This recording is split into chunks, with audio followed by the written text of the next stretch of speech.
मेरे प्यारे देशवासियों, नमस्कार। 2025 बस अब तो आ ही गया है, दरवाजे पर दस्तक दे ही रहा है। 2025 में 26 जनवरी को हमारे संविधान को लागू हुए 75 वर्ष होने जा रहे हैं। हम सभी के लिए बहुत गौरव की बात है। हमारे संविधान निर्माताओं ने हमें जो संविधान सौंपा है वो समय की हर कसौटी पर खरा उतरा है। संविधान हमारे लिए गाइडिंग लाइट है, हमारा मार्गदर्शक है। ये भारत का संविधान ही है जिसकी वजह से मैं आज यहाँ हूँ, आपसे बात कर पा रहा हूँ। इस साल 26 नवंबर को संविधान दिवस से एक साल तक चलने वाली कई एक्टिविटीज शुरू हुई हैं। देश के नागरिकों को संविधान की विरासत से जोड़ने के लिए constitution75.com नाम से एक खास वेबसाइट भी बनाई गई है। इसमें आप संविधान की प्रस्तावना पढ़कर अपना वीडियो अपलोड कर सकते हैं। अलग अलग भाषाओं में संविधान पढ़ सकते हैं। संविधान के बारे में प्रश्न भी पूछ सकते हैं। मन की बात के श्रोताओं से, स्कूल में पढ़ने वाले बच्चों से, कॉलेज में जाने वाले युवाओं से मेरा आग्रह है, इस वेबसाइट पर जरूर जाकर देखें, इसका हिस्सा बने। साथियों, अगले महीने 13 तारीख से प्रयागराज में महाकुंभ भी होने जा रहा है। इस समय वहां संगम तट पर जबरदस्त तैयारियां चल रही है। मुझे याद है, अभी कुछ दिन पहले जब मैं प्रयागराज गया था तो हेलीकॉप्टर से पूरा कुंभ क्षेत्र देखकर दिल प्रसन्न हो गया था। इतना विशाल, इतना सुंदर, इतनी भव्यता।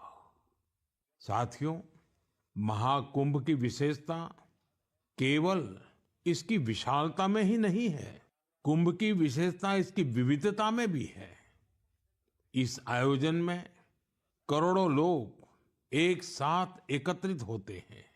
लाखों संत, हजारों परंपराएं, सैकड़ों संप्रदाय, अनेकों अखाड़े, हर कोई इस आयोजन का हिस्सा बनता है। कहीं कोई भेदभाव नहीं दिखता है। कोई बड़ा नहीं होता है, कोई छोटा नहीं होता है। अनेकता में एकता का ऐसा दृश्य विश्व में कहीं और देखने को नहीं मिलेगा। इसलिए हमारा कुंभ एकता का महाकुंभ भी होता है। इस बार का महाकुंभ भी एकता के महाकुंभ के मंत्र को सशक्त करेगा। मैं आप सबसे कहूंगा, जब हम कुंभ में शामिल हो तो एकता के इस संकल्प को अपने साथ लेकर वापस आए। हम समाज में विभाजन और विद्वेष के भाव को नष्ट करने का संकल्प भी लें। अगर कम शब्दों में मुझे कहना है तो मैं कहूंगा, महाकुंभ का संदेश, एक हो पूरा देश। महाकुंभ का संदेश, एक हो पूरा देश। और अगर दूसरे तरीके से कहना है तो मैं कहूंगा, गंगा की अविरल धारा, न बटे समाज हमारा। गंगा की अविरल धारा, न बटे समाज हमारा। साथियों, इस बार प्रयागराज में देश और दुनिया के श्रद्धालु डिजिटल महाकुंभ के भी साक्षी बनेंगे। डिजिटल नेविगेशन की मदद से आपको अलग अलग घाट, मंदिर, साधुओं के अखाड़ों तक पहुंचने का रास्ता मिलेगा। यही नेविगेशन सिस्टम आपको पार्किंग तक पहुंचने में भी मदद करेगा। पहली बार कुंभ आयोजन में एआई चैटबॉट का प्रयोग होगा। एआई चैटबॉट के माध्यम से 11 भारतीय भाषाओं में कुंभ से जुड़ी हर तरह की जानकारी हासिल की जा सकेगी। इस चैटबॉट से कोई भी टेक्स्ट टाइप करके या बोलकर किसी भी तरह की मदद मांग सकता है। पूरा मेला क्षेत्र को एआई पावर्ड कैमरा से कवर किया जा रहा है। कुंभ में अगर कोई अपने परिचित से बिछड़ जाएगा तो इन कैमरों से उन्हें खोजने में भी मदद मिलेगी। श्रद्धालुओं को digital lost and found centre की सुविधा भी मिलेगी। श्रद्धालुओं को मोबाइल पर गवर्नमेंट अप्रूव्ड टूर पैकेजेस, ठहरने की जगह और होम स्टे के बारे में भी जानकारी दी जाएगी। आप भी महाकुंभ में जाएं तो इन सुविधाओं का लाभ अवश्य उठाएं। और हाँ, हैशटैग एकता का महाकुंभ के साथ अपनी सेल्फी जरूर अपलोड करिएगा। साथियों, मन की बात यानी MKB में अब बात KTB की। जो बड़े बुजुर्ग हैं उनमें से बहुत से लोगों को KTB के बारे में पता नहीं होगा, लेकिन जरा बच्चों से पूछिए। KTB उनके बीच बहुत ही सुपरहिट है। KTB यानी क्रश, त्रुश और बाल्टी बॉय। आपको शायद पता होगा, बच्चों की पसंदीदा एनिमेशन सीरीज और उसका नाम है KTB भारत है हम। और अब इसका दूसरा सीजन भी आ गया है। ये 3 एनिमेशन कैरेक्टर हमें भारतीय स्वतंत्रता संग्राम के उन नायक नायिकाओं के बारे में बताते हैं जिनकी ज्यादा चर्चा नहीं होती। हाल ही में इसका सीजन 2 बड़े ही खास अंदाज में international film festival of India Goa में लॉन्च हुआ। सबसे शानदार बात यह है कि ये सीरीज न सिर्फ भारत की कई भाषाओं में बल्कि विदेशी भाषाओं में भी प्रसारित होती है। इसे दूरदर्शन के साथ साथ अन्य OTT प्लेटफॉर्म पर भी देखा जा सकता है।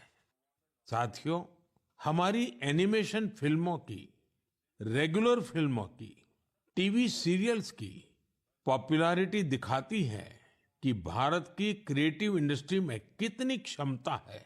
यह इंडस्ट्री न सिर्फ देश की प्रगति में बड़ा योगदान दे रही है, बल्कि हमारी इकोनॉमी को भी नई ऊंचाइयों पर ले जा रही है।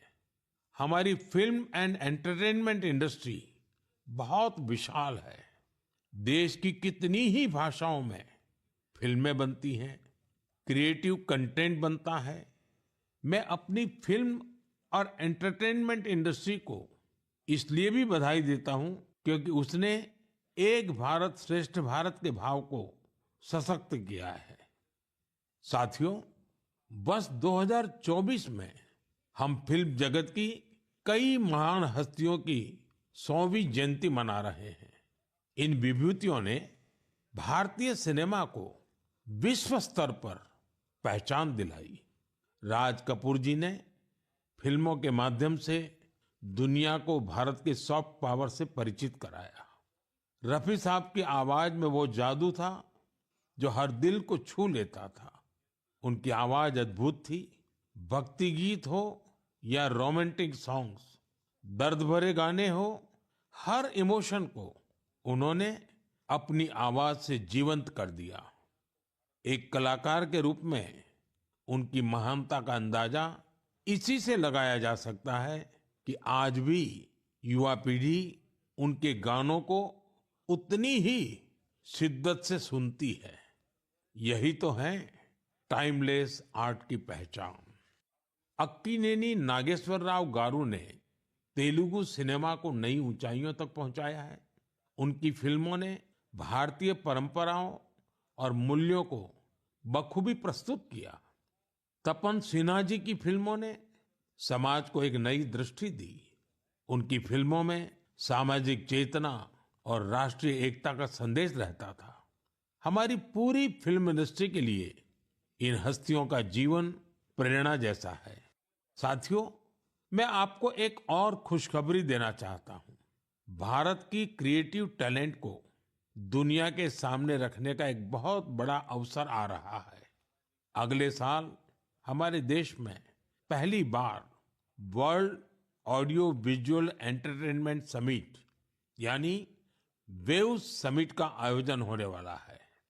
आप सभी ने दावोस के बारे में सुना होगा, जहां दुनिया के अर्थ जगत के महारथी जुटते हैं।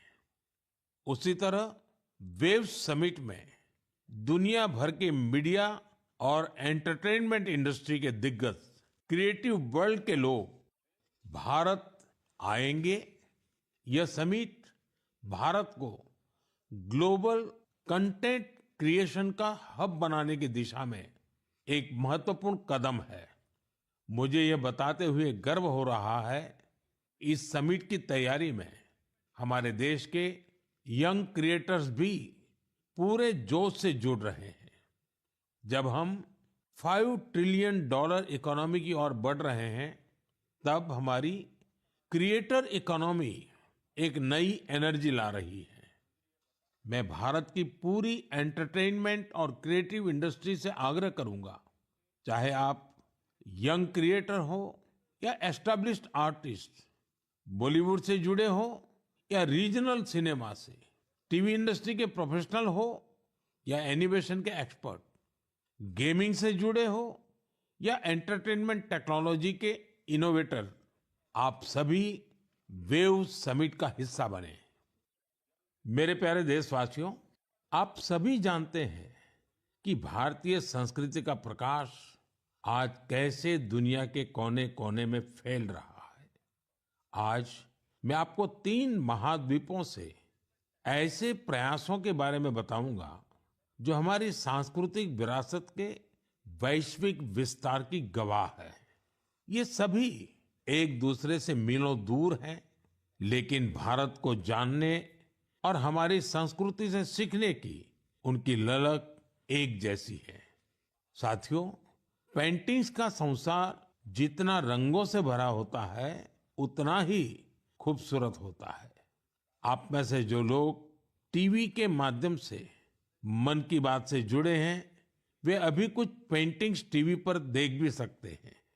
इन पेंटिंग्स में हमारे देवी देवता, नृत्य की कलाएं और महान विभूतियों को देखकर आपको बहुत अच्छा लगेगा।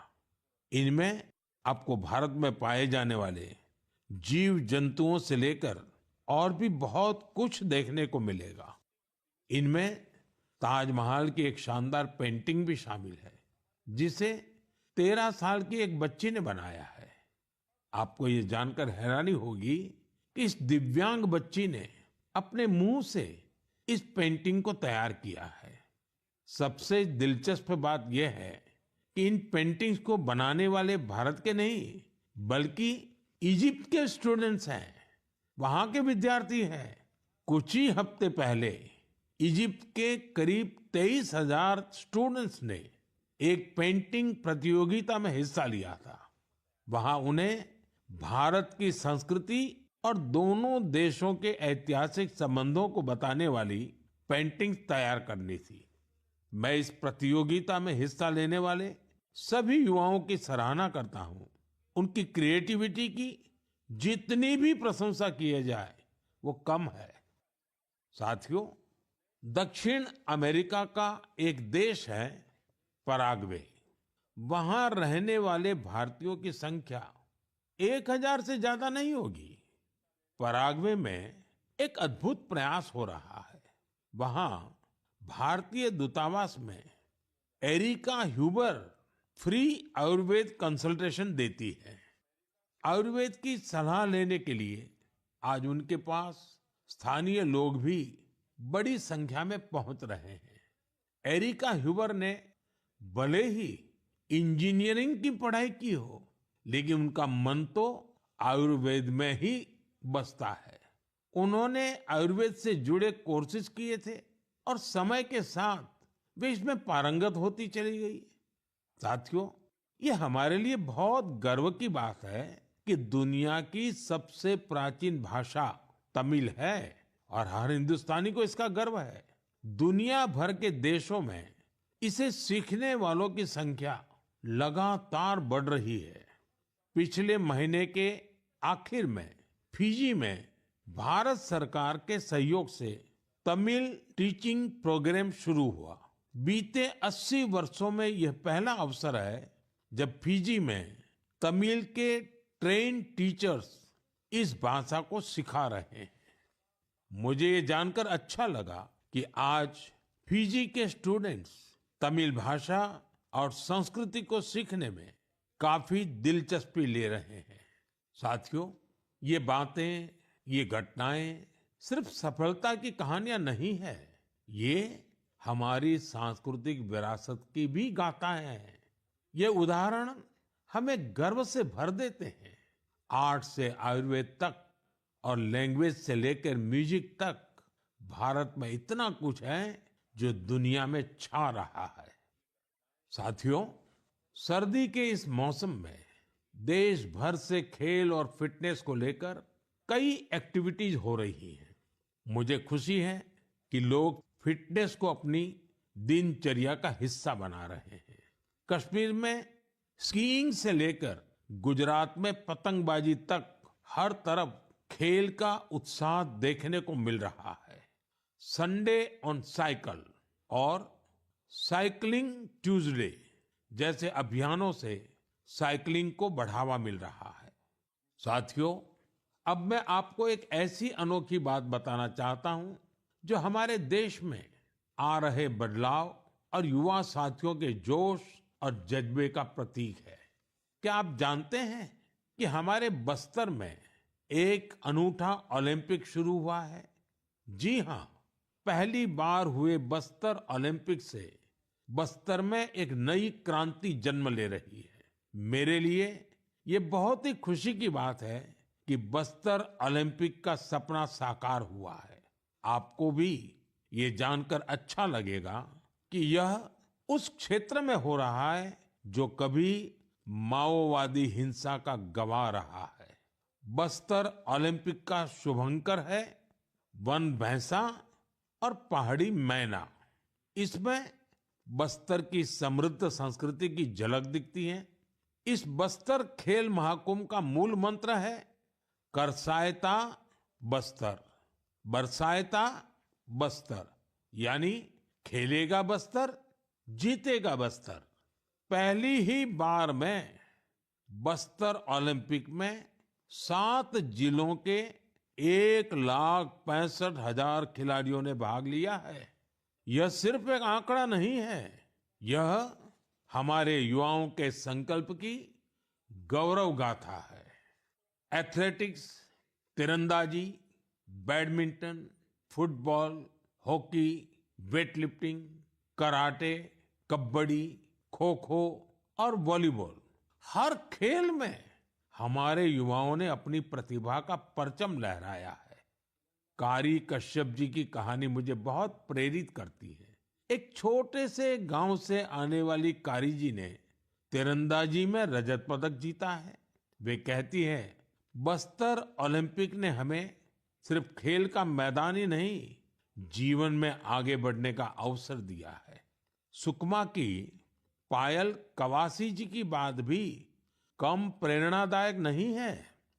जेवलिन थ्रो में स्वर्ण पदक जीतने वाली पायल जी कहती हैं, अनुशासन और कड़ी मेहनत से कोई भी लक्ष्य असंभव नहीं है।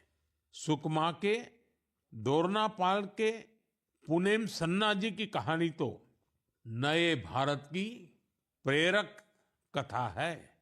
एक समय नक्सली प्रभाव में आए पुनेम जी आज व्हीलचेयर पर दौड़कर मेडल जीत रहे हैं।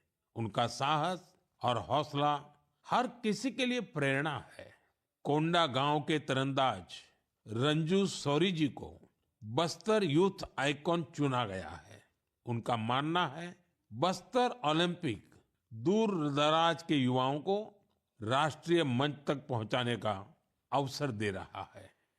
साथियों, बस्तर ओलंपिक केवल एक खेल आयोजन नहीं है, यह एक ऐसा मंच है जहां विकास और खेल का संगम हो रहा है, जहां हमारे युवा अपनी प्रतिभा को निखार रहे हैं और एक नए भारत का निर्माण कर रहे हैं। मैं आप सभी से आग्रह करता हूं, अपने क्षेत्र में ऐसे खेल आयोजनों को प्रोत्साहित करें। हैशटैग खेलेगा भारत जीतेगा भारत के साथ अपने क्षेत्र की खेल प्रतिभाओं की कहानियां साझा करें। स्थानीय खेल प्रतिभाओं को आगे बढ़ने का अवसर दें। याद रखिए, खेल से न केवल शारीरिक विकास होता है, बल्कि ये स्पोर्ट्समैन स्पिरिट से समाज को जोड़ने का भी एक सशक्त माध्यम है। तो खूब खेलिए, खूब खेलिए। मेरे प्यारे देशवासियों, भारत की दो बड़ी उपलब्धियां आज विश्व का ध्यान आकर्षित कर रही हैं। इन्हें सुनकर आपको भी गर्व महसूस होगा। ये दोनों सफलताएं स्वास्थ्य के क्षेत्र में मिली हैं। पहली उपलब्धि मिली है मलेरिया से लड़ाई में। मलेरिया की बीमारी 4000 वर्षों से मानवता के लिए एक बड़ी चुनौती रही है। आजादी के समय भी यह हमारी सबसे बड़ी स्वास्थ्य चुनौतियों में से एक थी। 1 महीने से लेकर 5 साल तक के बच्चों की जान लेने वाली सभी संक्रामक बीमारियों में मलेरिया का तीसरा स्थान है। आज मैं संतोष से कह सकता हूं कि देशवासियों ने मिलकर इस चुनौती का दृढ़ता से मुकाबला किया है। विश्व स्वास्थ्य संगठन WHO की रिपोर्ट कहती है, भारत में 2015 से 2023 के बीच मलेरिया के मामलों और इससे होने वाली मौतों में 80% की कमी आई है। यह कोई छोटी उपलब्धि नहीं है। सबसे सुखद बात यह है, यह सफलता जन जन की भागीदारी से मिली है। भारत के कोने कोने से, हर जिले से हर कोई इस अभियान का हिस्सा बना है। असम में जोरहाट के चाय बागानों में मलेरिया 4 साल पहले तक लोगों की चिंता की एक बड़ी वजह बना हुआ था, लेकिन जब इसके उन्मूलन के लिए चाय बागान में रहने वाले एकजुट हुए, तो इसमें काफी हद तक सफलता मिलने लगी।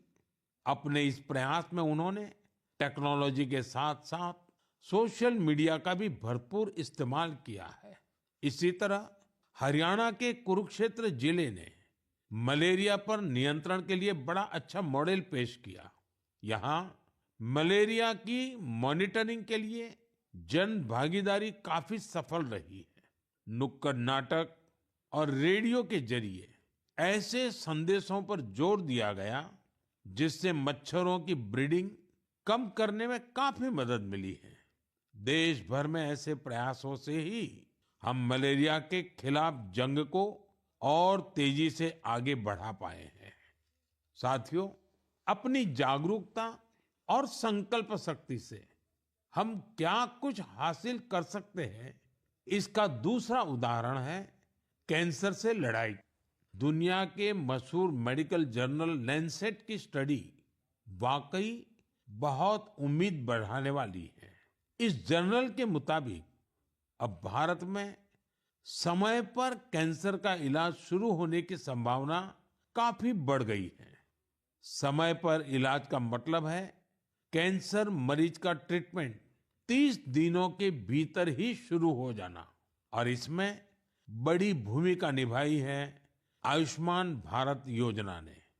इस योजना की वजह से कैंसर के 90% मरीज समय पर अपना इलाज शुरू करा पाए हैं। ऐसा इसलिए हुआ है क्योंकि पहले पैसे के अभाव में गरीब मरीज कैंसर की जांच में, उसके इलाज से कतराते थे। अब आयुष्मान भारत योजना उनके लिए बड़ा संबल बनी है। अब वो आगे बढ़कर अपना इलाज कराने के लिए आ रहे हैं। आयुष्मान भारत योजना ने कैंसर के इलाज में आने वाली पैसों की परेशानी को काफी हद तक कम किया है। अच्छा ये भी है कि आज समय पर कैंसर के इलाज को लेकर लोग पहले से कहीं अधिक जागरूक हुए हैं। यह उपलब्धि जितनी हमारे हेल्थ केयर सिस्टम की है, डॉक्टरों, नर्सों और टेक्निकल स्टाफ की है, उतनी ही आप सभी मेरे नागरिक भाई बहनों की भी है। सबके प्रयास से कैंसर को हराने का संकल्प और मजबूत हुआ है। इस सफलता का क्रेडिट उन सभी को जाता है जिन्होंने जागरूकता फैलाने में अपना अहम योगदान दिया है। कैंसर से मुकाबले के लिए एक ही मंत्र है, अवेयरनेस, एक्शन और एश्योरेंस। अवेयरनेस यानी कैंसर और इसके लक्षणों के प्रति जागरूकता, एक्शन यानी समय पर जांच और इलाज, एश्योरेंस यानी मरीजों के लिए हर मदद उपलब्ध होने का विश्वास। आइए हम सब मिलकर कैंसर के खिलाफ इस लड़ाई को तेजी से आगे ले जाएं और ज्यादा से ज्यादा मरीजों की मदद करें। मेरे प्यारे देशवासियों, आज मैं आपको उड़ीसा के कालाहांडी के एक ऐसे प्रयास की बात बताना चाहता हूं जो कम पानी और कम संसाधनों के बावजूद सफलता की नई गाथा लिख रहा है। यह है कालाहांडी की सब्जी क्रांति। जहां कभी किसान पलायन करने को मजबूर थे, वहीं आज कालाहांडी का गोला मुंडा ब्लॉक एक वेजिटेबल हब बन गया है। यह परिवर्तन कैसे आया? इसकी शुरुआत सिर्फ 10 किसानों के एक छोटे से समूह से हुई। इस समूह ने मिलकर एक एफपीओ किसान उत्पाद संघ की स्थापना की, खेती में आधुनिक तकनीक का इस्तेमाल शुरू किया और आज उनका ये एफपीओ करोड़ों का कारोबार कर रहा है।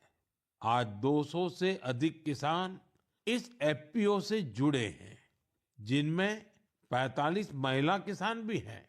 ये लोग मिलकर 200 एकड़ में टमाटर की खेती कर रहे हैं, 150 एकड़ में करेले का उत्पादन कर रहे हैं। अब इस एफपीओ का सालाना टर्नओवर भी बढ़कर 1.5 करोड़ से ज्यादा हो गया है। आज कालाहांडी की सब्जियां न केवल ओडिशा के विभिन्न जिलों में बल्कि दूसरे राज्यों में भी पहुंच रही है और वहां का किसान अब आलू और प्याज की खेती की नई तकनीकें सीख रहा है।